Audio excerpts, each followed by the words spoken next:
Yeah, it's your boy Crypto Blood, and welcome to another episode of My Two Satoshis. It is June 20th, 2019. Shout out to my man Brian XV for the song request today, The Cure, Disintegration. He said, play this because Robert Smith rules, and he beat Barbra Streisand on South Park. That's hilarious, bro. That's from the My 2 Cents video I did on Robert Smith donating $40 million, I believe, to Morehouse College. If you guys missed that episode, check it out. It was pretty interesting. And in that episode, I was talking about how, it was a good gesture by him doing that, but he was treating the symptoms and not actually creating a cure for the student loan debt crisis we have here in America. But definitely a good gesture there. Hope you guys are doing well today, and welcome to another episode. Today, we're going to take a look at what I thought we were going to take a look at 2 days ago. I didn't do a video yesterday. Really been tied up with the startup week downtown in Detroit all week. And I'm going to be videotaping the session today with EOS Detroit. They've got an interesting topic, or project, I should say, they're working on. And I want to definitely bring you guys the first on that. But yesterday, I was going to talk about this user from TradingView. He was on Twitter claiming that there was some bug in the Fibonacci retracement that's been there for 5 years in cryptocurrencies. So come to find out, I'm glad I didn't cover that, because today he withdraws his accusations and he says that their Fibonacci tool was not broken. So we're going to take a look at the article that talks about him saying that the Fibonacci tool is not broken. Also, it hasn't even been literally, I told you guys, I covered the Libra cryptocurrency, right? I told you guys, I broke it down, my analysis of the whole situation, how it was a direct threat to the Federal Reserve. And lo and behold, not even 24 hours, people, we have lawmakers already wanting to put the brakes on this crypto offering. I'm going to take a look at this out of Market Watch. I told you guys, there are different factions within, if you want to call it, the bad guys. They're not all in this like coordinated attack against the normal people, the everyday average Joes. No, it doesn't work like that. It's a complex system. Don't simplify it that way. It's just stupid for you to do that. But anyway, we're going to take a look at what lawmakers are trying to do here. They don't want to relinquish power. They have power with the Federal Reserve note. So don't ever think that they're going to just give that up. And also, lastly, QuadrigaCX's co-founder used user deposits for his own trading, created fake accounts. This topic just gets more and more out of control, people. We're going to take a look at the latest with QuadrigaCX out in Canada, the now defunct cryptocurrency exchange. So-called owner died, co-founder died overseas, and in India, I don't know, man. We're going to take a look at the updates, though, with this one. But first, shout out to Moon Lambo Tees. You can check them out for all types of cryptocurrency. They've got hoodies, tees, other apparel, even prints, women apparel as well. Check out their summer collection. You can save 10% off if you use the word CryptoBlood10 at the checkout. So on to the heat map. We're up 2.7% today in Bitcoin. That move happened yesterday in gold, and all the gold bugs were all happy that they saw a 2.5% move in gold. I was telling my buddy, like, man, it's crazy that is such a big move for precious metals. But in Bitcoin, that happens every day, people. Every other hour, you can see that move. Anyway, Bitcoin's up, but pretty much all of the alts, with the exception of Ethereum, are in the red. We've got marginally, we've got Bitcoin Cash down 0.7%. EOS down almost 1%, but BNB is hitting all-time highs. I'm glad, man. That's a very good coin that's been outperforming in my portfolio. So I'm glad to see that continuing to hit new highs. The first article was going to be about this Twitter user claiming that TradingView has ignored a Fibonacci retracement bug for 5 years. Well, come to find out, I was going to do that yesterday. Come to find out, he's now withdrawn his accusations.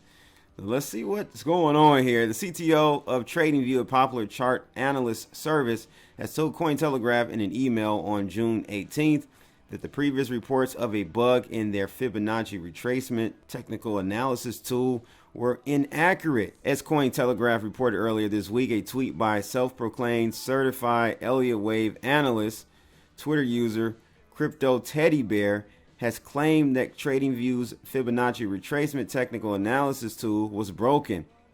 On June 13th, Crypto Teddy Bear had written about the Fibonacci tool provided by the company, noting that nobody in crypto Twitter seems to give a shit or to understand how bad the problem is. However, 5 days later, on June 18th, the user then tweeted about the tool again. He says it's perfectly fine for calculating on arithmetic scale and is therefore fine for short-term time frame calculations. It is doing what it's supposed to do for linear calculations. Okay, well, Crypto Teddy Bear further explained that the logarithmic scale for the Fibonacci retracement tool is an option and an additional feature that is not present in other major charting services. In a statement sent to Cointelegraph, TradingView CTO Konstantin Ivanov claimed that other well-known charting platforms, including eSignal, NinjaTrader, Thinkorswim, don't have the feature either. He also specifies that the firm is at work on implementing that function. He said there's no ground to consider the alternative calculation method as the only correct one. However, we are looking forward to enabling the alternative method as an option since it's requested by users. If a trader prefers a certain calculation method and deems another one incorrect, it doesn't mean that he shouldn't be held responsible for his own trades. However, in June 2017, when Crypto Teddy Bear had pointed out the previously referred to problem in a consumer satisfaction platform, an official response from TradingView employees did refer to it as an issue that needed to be fixed. So there you have it. I mean, it's nothing big there. I just wanted to follow up with that.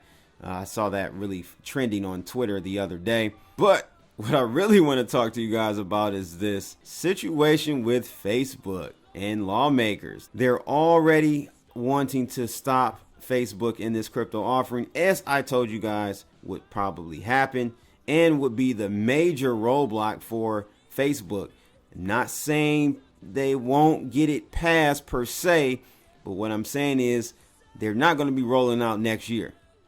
I'm just letting you know. The head of the House Financial Services Committee wants Facebook to suspend plans for a new cryptocurrency until Congress and regulators are able to study it more closely. That means years of studying and delaying in hearings and using taxpayer dollars for stupid meetings. And you get the picture. In asking Facebook to put the Libra currency plans on hold, Representative Maxine Waters, oh my God, I'm not a fan of her. A California Democrat says that Facebook is continuing its unchecked expansion and extending its reach into the lives of its users. I have to agree with her with that. Representative Patrick McHenry, a North Carolina Republican who also sits on the House Financial Services Committee, called for a hearing to assess Facebook's new cryptocurrency. He says we need to go beyond the rumors and speculations and provide a forum to assess this project and its potential unprecedented impact on the global financial system. On the Senate Banking Committee said Facebook's new digital currency will give the tech giant unfair competitive advantage in collecting data on financial transactions as well as control over fees. Another senator said that Facebook is already too big and too powerful. This is very true. Brown and Waters both called on financial regulators to examine the new cryptocurrency project closely. In a statement Facebook made, they said, "We look forward to responding to lawmakers' questions as this process moves forward." And from what I understand, guys, they're actually going to be on Capitol Hill, I believe, in July sometime.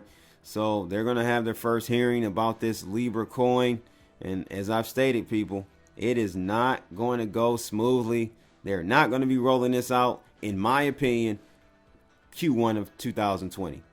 It ain't going to happen. You guys let me know your thoughts on that and the fact that not even 24 hours after I said that lawmakers ain't having it.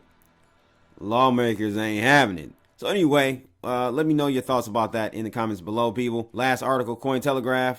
QuadrigaCX co-founder used user deposits for his own trading and created fake accounts. Says that the deceased owner of the now defunct Canadian crypto exchange, QuadrigaCX, was allegedly transferring user funds off the exchange and using them as security for his own margin trading on other platforms. Amazing.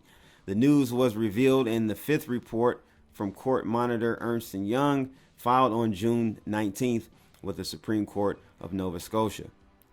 EY has outlined its principal concerns in relation to the exchange, noting that its operations were significantly flawed from a financial reporting and operational control perspective. In addition to most of the activities being directed by a single individual, the now deceased co-founder Gerald Cotton, EY notes that there was neither segregation between duties and basic internal controls, nor any segregation of assets between Quadriga's and users' funds. In this context, EY adds, Quadriga did not have any visibility into its profitability. Users' crypto, the report states, was not exclusively maintained in exchanges' wallets. Moreover, they say significant volumes of cryptocurrencies were transferred off platform outside of Quadriga to competitor exchanges into personal accounts controlled by Mr. Cotton. It appears that users' cryptocurrency was traded on these exchanges and in some circumstances used as security for a margin trading account established by Mr. Cotton. In addition, Cotton reportedly created fake identified accounts on a Quadriga under multiple aliases into which unsupported deposits were deposited and used to trade within the platform. This, EY states, resulted in inflated revenue figures, artificial trades with users, and ultimately the withdrawal of cryptocurrency deposits by users. In his trading with competitor exchanges, EY notes that Cotton incurred trading losses and incremental fees that subsequently adversely affected Quadriga's cryptocurrency reserves. Notably, EY says it has been unable to confirm the identity of wallet holders to which substantial sums of crypto were transferred.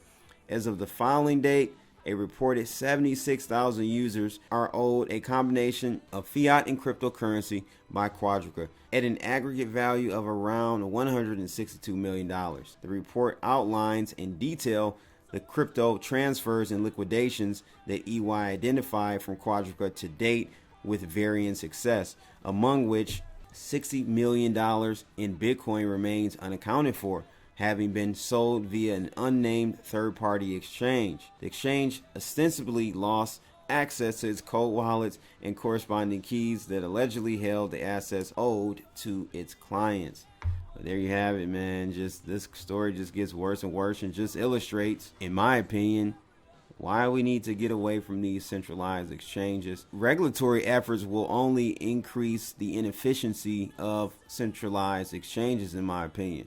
Meaning fees will go up, withdrawal fees, deposit fees, even possibly trading fees. All that will go up to account for the increase in regulatory compliance that we will see with centralized exchanges.